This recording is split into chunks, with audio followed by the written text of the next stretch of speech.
Good Wednesday morning to you. And it's balmy and breezy and beautiful this morning. And I hope this is a start to a really good day for you.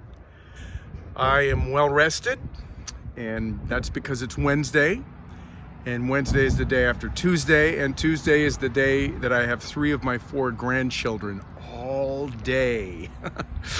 And I tell people it's exhausting and exhilarating, and it is both of those. But I sleep well on Tuesday nights, so I slept well last night, which is a little bit unusual for me. And I told my wife when we got a chance to talk when she got home from school, I said there were 2 activities in the whole day that really made the day for the kids. And out of all of the toys that we have in the house, and there were plenty, and televisions and opportunities for entertainment for these kids, the 2 things that they loved doing during the day were, number 1, having the ultimate pillow fight on our bed, which lasted for about a half hour, and running and jumping into a huge pile of leaves in the backyard, which lasted for another half hour. So it's just remember, it's the simple pleasures often that we take for granted. That's true in the Christian life too. Anyway, this is Wednesday. It's time for Wednesday Wisdom. Proverbs chapter 4. I don't know if you can hear it, but the Navy Yard is waking up behind me. But we're already awake. Proverbs chapter 4. We come to verses toward the end of that chapter. Keep your heart with all vigilance, for from it flow the springs of life. Now, we've talked about that before. That verse is also in the book of Psalms.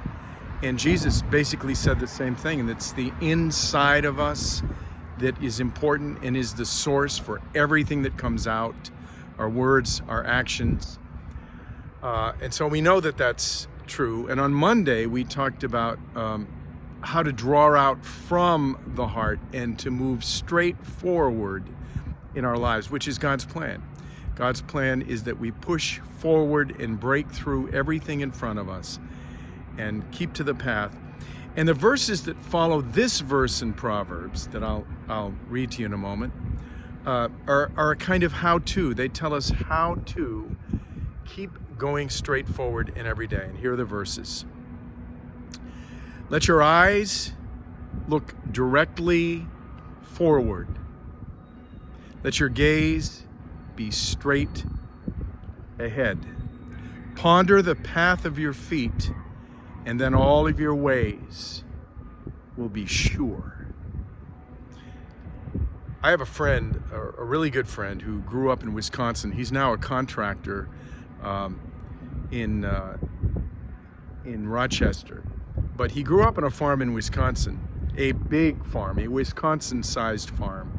And I remember, this was years ago, I asked him, I said, so tell me, on this big farm, corn was one of their crops, their cash crop, and I said, how do you make the rows of corn so straight on such a large field? He said, well, my dad would erect a large marker at one end of the field, maybe a quarter mile away from the other end, and then he'd start at the other end, jump on his tractor, and he would look at the marker all of the way. He would plow all of the way looking at the marker, not to the right, not to the left. He wouldn't look at his steering wheel. He wouldn't look away. He would only look at the marker, and it guaranteed that he would plow a straight furrow. Now, these days they have GPS. I was watching a YouTube video. These days in big farms they have GPS, and the guy just sits in the cab and reads or sleeps, and the tractor just goes straight. But that isn't true. It wasn't true back then. It certainly is not true in our Christian lives. We don't have any GPS.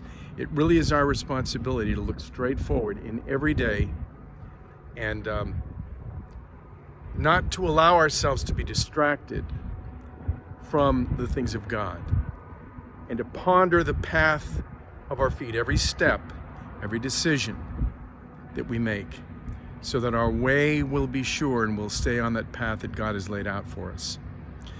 So that's Wednesday Wisdom from the book of Proverbs. We have a discussion tonight at 7 o'clock. Let's talk.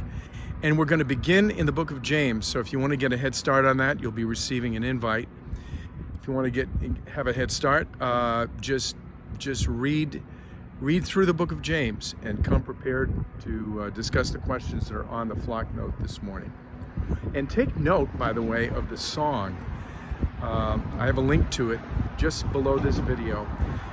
And it was led by Joan Marston's nephew-in-law. It's a really good song. Maybe we'll sing it sometime, some Sunday morning. So God bless. Have a great Wednesday.